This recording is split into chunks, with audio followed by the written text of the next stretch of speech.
Kanisa la Mlima wa Moto Mikocheni B Assemblies of God linakuletea kipindi maalum kwako, saa ya faraja. Ndivyo leo Mungu mwenyewe hushuka kama moto na kumtumia mpakwa mafuta wa Bwana, mchungaji kiongozi Mheshimiwa Daktari Gertrude Rwakatara. Andika malengo, andika mikakati yako. Watu bila mikakati wanashindwa kufikia malengo. Mungu anaenda kukuhamisha kutoka kwenye umaskini kuingia kwenye utajiri. Hapa katika saa ya faraja.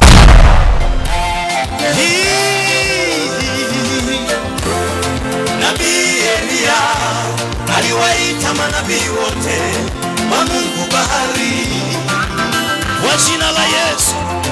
Nabii Elia aliwaita manabii wote wa Mungu bahari.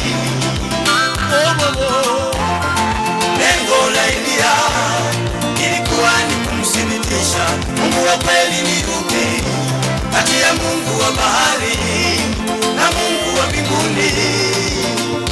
Elia akawaambia watu, nikaribieni mimi. Akachukua mawe 12 akaanza kujenga madhabahu. Piga kofi moja la juu. Akaweka kuni juu yake kwa jina la Yesu. Akaweka sadaka juu yake. Akachimba mfereji. Akawaambia watu, mwageni maji mapipa 4. Biblia inasema wakamwaga maji mara ya kwanza kwa jina la Yesu. Wakamwaga maji mara ya pili. Wakamwaga maji mara ya 3.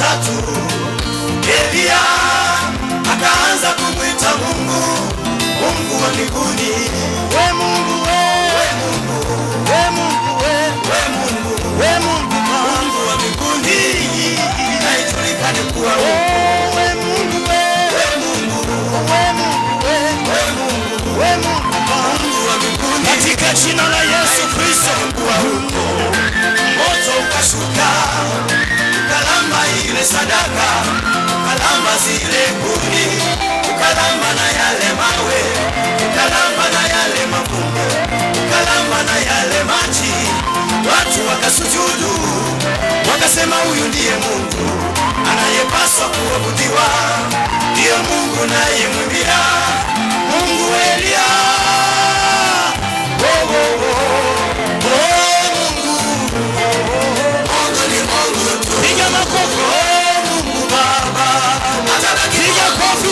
Huyu Mungu wa mbinguni jamani,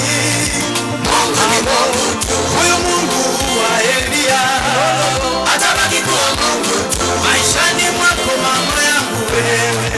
Mungu ni Mungu tu mahali pote unapotembea, baba ya atabaki kuwa Mungu tu. Hata wainuke wamseme vibaya, Mungu ni Mungu tu. Hata wamkatae mbele yako, atabaki kuwa Mungu tu. Piga vigelegele kwa Yahweh kwa jina la Yesu. Ninaiona nguvu ya ajabu mchana wa leo mahali hapa. O mama, vigelegele. Mama. Mama. Piga tu makofi ya juu. Makofi ya juu.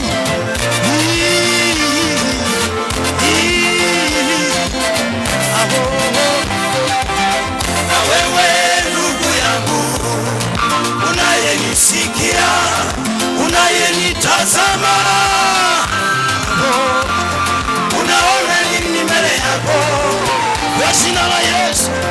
Unaona nini mbele yako? Pengine unaona majaribu, haujui utafanya nini. We mkaribie Mungu tu, yeye atakupigania. Pengine unaona magonjwa, haujui utapona lini. We mkaribie Mungu tu. Pengine unaona vita kubwa, haujui utashinda vipi. We mkaribie Mungu tu katika jina la Yesu. Pengine unaona watesi, haujui utapita vipi. We mkaribie Mungu tu. Pengine ni jaribu ndoa yako, haujui utashinda vipi. We mkaribie Mungu tu,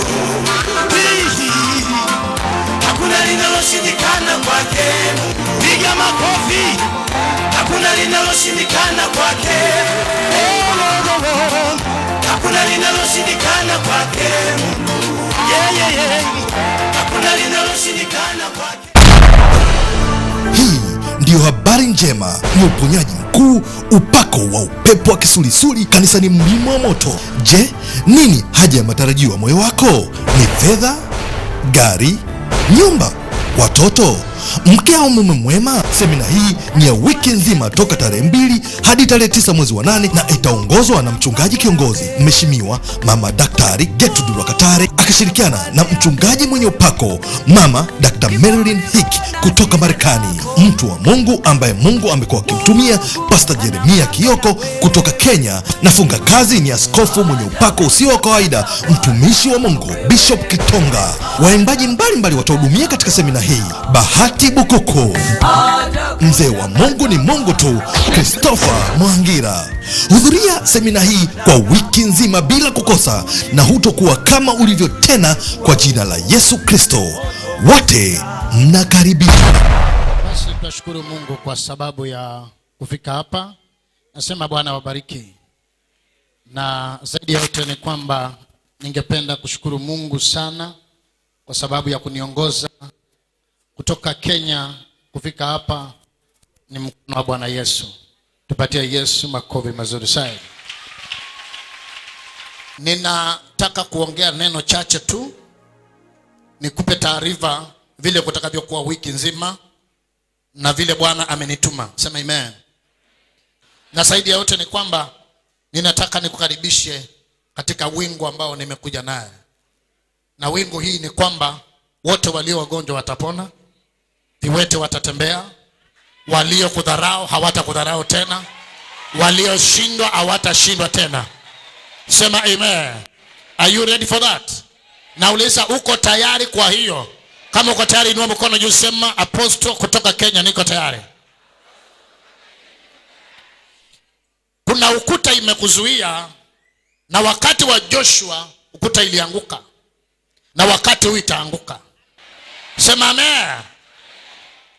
Siku moja nilikuwa ninaomba, Bwana akaniambia hivi, ninataka uende ukaangushie watu ukuta, maana pale waendapo hawapaoni, pamezuiliwa. Bwana akaniambia, piga hii tarumbeta, na kama vile ilitendeka siku ya Joshua itatendeka siku hiyo. Nilipopiga tarumbeta, watu walifunguliwa, waliona mbele. Na mimi nasema hivi, watu wa Dar es Salaam, kabla tujatoka nyumba hii, pale ambaye haukuona utapaona, pale haukufika utapafika. Nasema pale walikuzuia watakupata umeshafika hapo, maana ukuta ikiondolewa unaingia. Haleluya. Inua mkono hivi, sema Bwana Yesu, nipatie alama. Leo nimekuletea ujumbe unasema Mungu akuweke alama. Nasema tena, watu wa Tanzania, Mungu hakupatia alama ya kwamba watakaye kuona watajua huyu nimebarikiwa. Mahali utapita alama yako itaonyesha wewe nimebarikiwa. Nisomee kitabu cha Ayubu 24 mstari wa 2. Nataka kukuondolea alama. Kuna watu hapa waliekewa alama ya kutokubarikiwa, lakini ule mtu hakujua ile alama ilitoka wapi. Wewe unaonanga kwenu nyinyi ndio watu ambao mnadharauliwa, na kumbe Mungu alisema nyinyi ndio watu wa kubarikiwa. Aliyeweka hiyo alama leo tunaifuta. Nasema tunafuta hiyo alama ya laana, lakini kutokana na semina hii utaonekana wewe ni mbarikiwa. Jambo la pili, nataka nikueleze hivi, bishop wenu ako na alama ya kwamba yeye ni mbarikiwa. Kwa nini wewe usibarikiwe? Watu wa Tanzania, ninasema ya kwamba kama bishop wenu ni mbarikiwa, hata nyinyi mtakuwa wabarikiwa. Hata nyinyi mtakuwa wabarikiwa. Aliye tayari asimame, anyoshe mikono pale juu, aseme hata mimi ni mbarikiwa. Are you ready? Nitapiga tarumbeta hapa na ukuta zote zitaanguka. Haleluya. Why? Maana Biblia inasema Yesu wetu ni yule jana, leo na hata milele. Aliyenitendea atakutendea, aliyeniinua atakuinua. Na kuanzia leo hakuna mchawi wala mganga ambaye atagusa maisha yako. Sikiza hii, ninasema hivi, kuanzia leo alama walioweka kwako leo ninaiondoa hiyo alama. Na hiyo alama nimeiondoa leo. Nyosha mkono juu, sema kila alama walioweka leo na iwarudie. Nasema na iwarudie. Ninasikia roho wa Bwana akiniambia hivi, hapa kuna watu ambao nyinyi ni mighty millionaire, lakini leo hii unamng'ang'ana kupata pesa. Hiyo anga ninaiondoa, hiyo anga ninaiondoa ya kung'ang'ana. Naomba upate hiyo katika jina la Yesu. Kama wewe ni tajiri sema ya.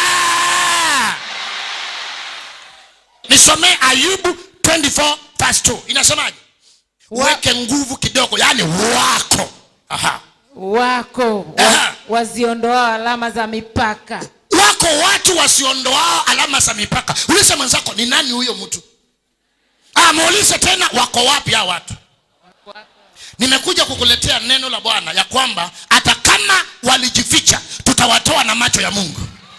Waliangaisha baba yako na mama yako, ndio maana ulizaliwa vibaya, lakini kizazi chako kitabarikiwa, kizazi chako kitainuliwa, kizazi chako kitabarikiwa, kizazi chako kitakaa kwa mbunge, kizazi chako kitaendesha magari. Mtu aliye tayari aseme yeah.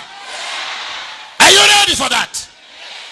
Na ndio sababu nakuambia hivi wapendwa, hiyo maisha 80% ya Christian, maisha ambao wanaishi si yao. Maisha ilipinduliwa. Ulipewa maisha mengine. Wewe endakana ukae nyumba nzuri, unakaa nyumba inanyesha. Nimekuja kuondoa mtu wa aina hiyo. Kwa hiyo nyumba aende nyumba. Ninaweka alama kwako. Ninaweka alama ya kuinuliwa kwako. Haijalishi ulizaliwa wapi, haijalishi umekaa wapi, haijalishi ulienda wapi, lakini alama ya utajiri ikuandame. Alama ya utajiri mama ikuandame. Alama ya kuinuliwa ikuandame. Kuanzia leo kwenu, badala kuniko masikini, kutanuko tajiri. Badala kunuke dhambi, kutanuko takatifu. Haleluya!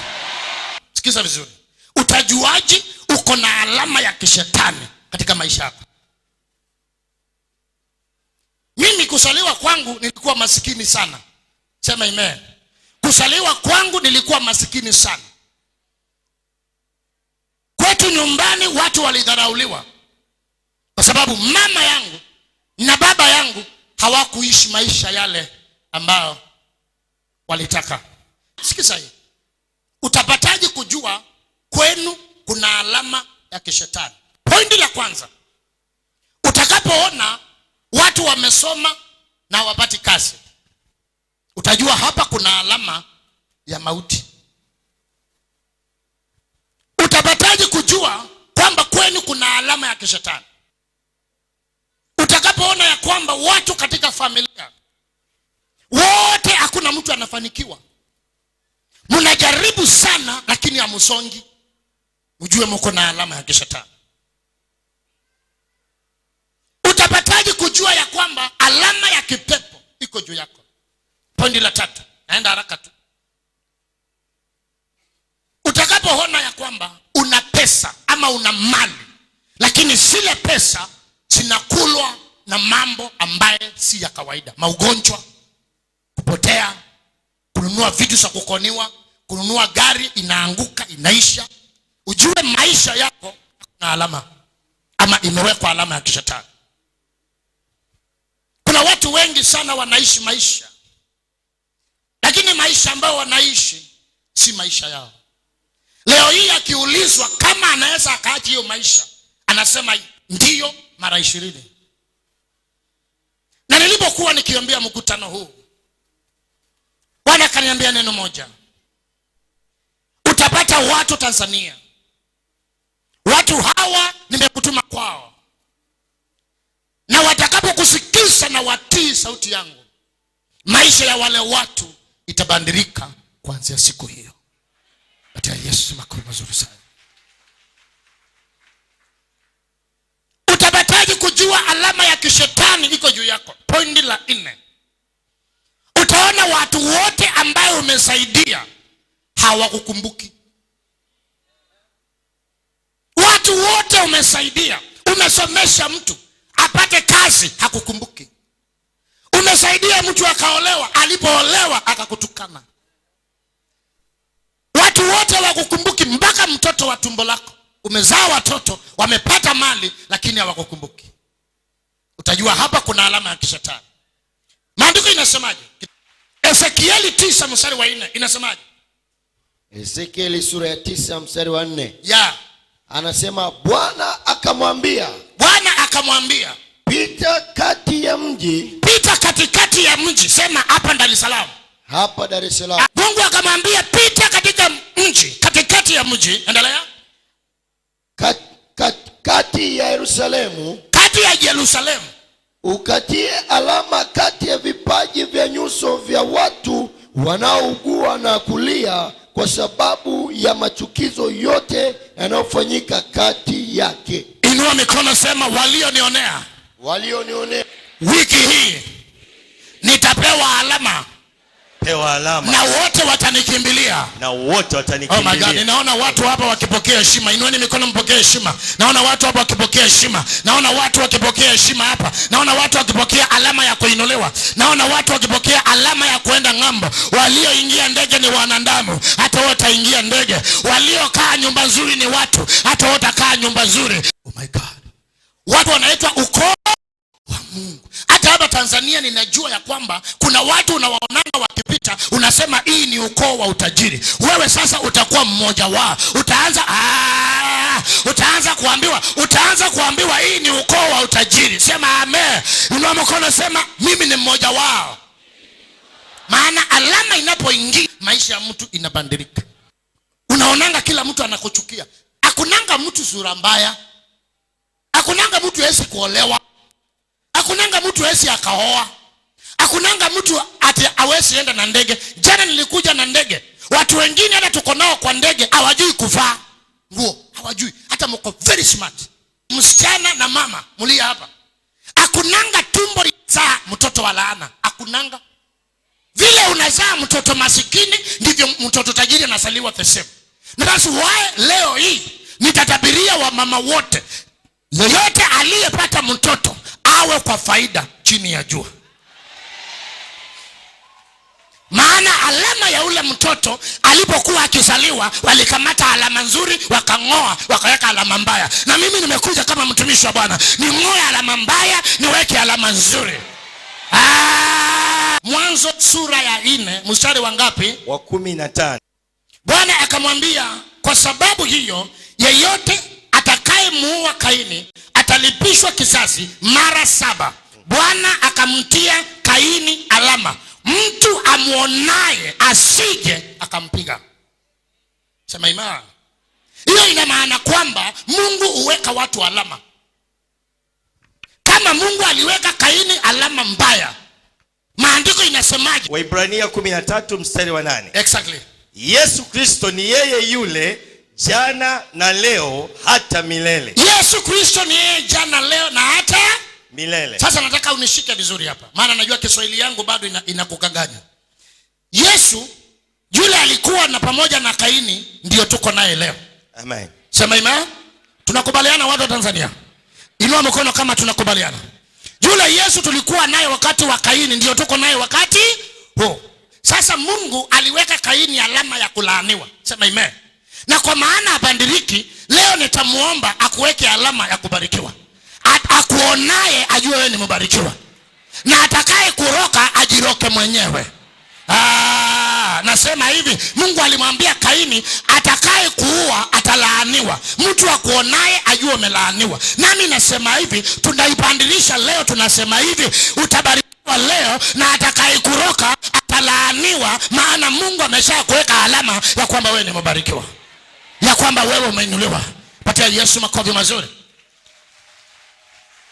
Kwako nyumbani hautazika mtu kabla ya miaka yake. Nasema hautazika mtu kabla ya mwaka wake. Wiki hii itakuwa ni wiki ya mabadiliko. Wale mlilemewa kwa barabara, leo tumekuja na gari, tutakufuruta mpaka umalize safari. Wale mmelala hospitali, tunawaondoa kule mahospitali. Mtu aseme amen. Hii ndiyo habari njema, ni uponyaji mkuu, upako wa upepo wa kisulisuli kanisani Mlima wa Moto. Je, nini haja ya matarajio ya moyo wako? Ni fedha, gari, nyumba, watoto, mke au mume mwema? Semina hii ni ya wiki nzima toka tarehe 2 hadi tarehe 9 mwezi wa 8 na itaongozwa na mchungaji kiongozi Mheshimiwa Mama Daktari Gertrude Rwakatare akishirikiana na mchungaji mwenye upako Mama Dr. Marilyn Hick kutoka Marekani, mtu wa Mungu ambaye Mungu amekuwa akimtumia Pastor Jeremia Kioko kutoka Kenya, na funga kazi ni askofu mwenye upako usio wa kawaida, mtumishi wa Mungu Bishop Kitonga. Waimbaji mbalimbali watahudumia katika semina hii: Bahati Bukuku, mzee wa Mungu ni Mungu tu, Christopher Mwangira. Hudhuria semina hii kwa wiki nzima bila kukosa, na hutokuwa kama ulivyo tena, kwa jina la Yesu Kristo. Wote mnakaribishwa. Bwana asifiwe sana. Na mimi ni dua yangu na maombi yangu mbele za Mungu ya kwamba kila mwana Mlima wa Moto aweze kuwa na furaha timilifu. Magonjwa yasikutese tena, umaskini usikutese tena, shida zisikutese tena, kwa sababu umekanyaga Mlima wa Moto. Basi ndio iwe mwisho wa magonjwa katika nyumba yako. Neno la Mungu linasema, na hakutasikika nyumbani mwa Bwana mtu atakayesema mimi naumwa. Haleluya! Wala hakuna mtu atakayesema mimi mgonjwa. Hatutaki kusikia ya mtu wa Mlima wa Moto kulazwa. Mtu wa Mlima wa Moto anaumwa, mtu wa Mlima wa Moto anauguza, wala hakuna wenyeji wao atakao usema mimi naumwa, kiuno kinauma, miguu yangu inauma. Bwana atakomesha vita, Bwana atakomesha magonjwa, Bwana atakomesha misukosuko, kwa maana ni haki mbele za Bwana kuwalipa wale wamchao neema, baraka, uponyaji, na kuwalipa wale wawatesao ninyi misukosuko, majipu yasiyotumbuka. Yule anayekutesa ni staili yake alipwe misukosuko. Haleluya! Wathesalonike 2, mnakumbuka sura ile ya 1 mstari ule wa 6, neno la Mungu linasema, kwa kuwa ni haki mbele za Mungu kuwalipa mateso wale wawatesao ninyi, na kuwalipa ninyi mteswao raha pamoja na sisi wakati wa kufunuliwa kwake Bwana Yesu kutoka mbinguni pamoja na malaika wa uweza wake, katika jina la Yesu. Kwa hivyo usimhurumie anayekutesa. Ni haki mbele za Mungu kuwalipa hawa tutesao sisi. Yale ambayo ametarajia kukutesa wewe ni return to sender, mrejeshee yeye mara 10. Haleluya! Bwana apewe sifa. Tuko pamoja jamani? Mnanielewa ninavyosema? Tusome Yeremia 30 mstari ule wa 16. Neno la Mungu linasema, basi watu wote wakulao wataliwa, na adui zako wote watakwenda kufungwa, kila mmoja wao, na hao waliokuteka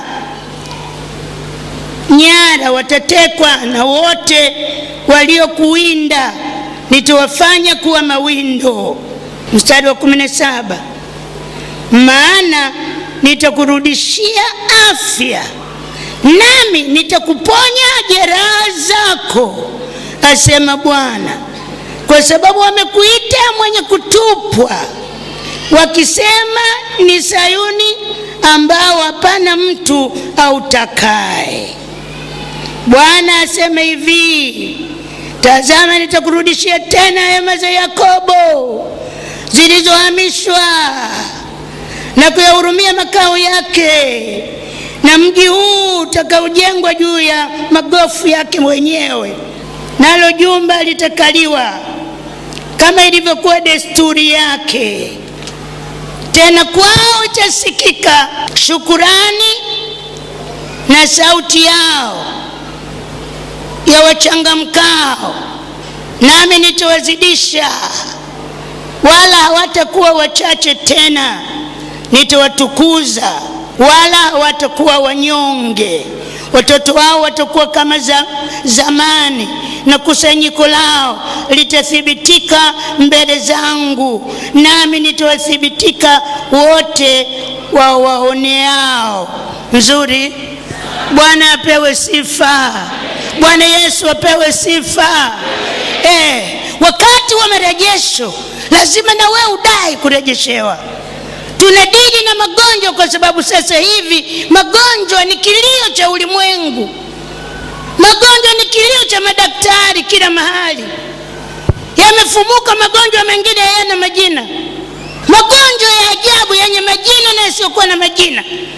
Magonjwa haya lazima yote yaondoke kwa jina la Yesu. Shida za kila aina zenye majina yasiyokuwa na majina. Unayemwona tajiri usiku halali, watoto wamekuwa mzigo nyumbani kwake. Unayemwona ana uwezo, hali vizuri, daktari amemwambia usile nyama nyekundu. Sasa utamu wa mishkaki, utamu wa ndafu. Mwenzenu nimefikia, yani nimejinyima. Tulikula maharage sana na mke wangu. Sasa hivi nimefika mahali pa kufungua sketi, kufungua mkanda wa suruali, tujichane mishkaki. Unaambiwa usiguse nyama nyekundu. Sasa kumbe yale nani? Kazi yote ile nimefanya kazi bure. Nakwambia pika chukuchuku mimi, isikaangwe, isiungwe, isitiwe nazi, chakula kweli kinalika. Haya yote ni mateso, lakini mwezi huu lazima mateso yaondoke, lazima shida ziondoke, lazima mahangaiko yaondoke katika jina la Yesu. Watu waelewe sisi ni watoto wa Mungu na wao ni watoto wa dunia. Watu waelewe kuna uponyaji nyumbani mwa Bwana. Haleluya! Bwana atakurejeshea afya. Bwana atakuponya. Bwana ataondoa shida. Bwana ataondoa mateso. Bwana ataondoa masikitiko.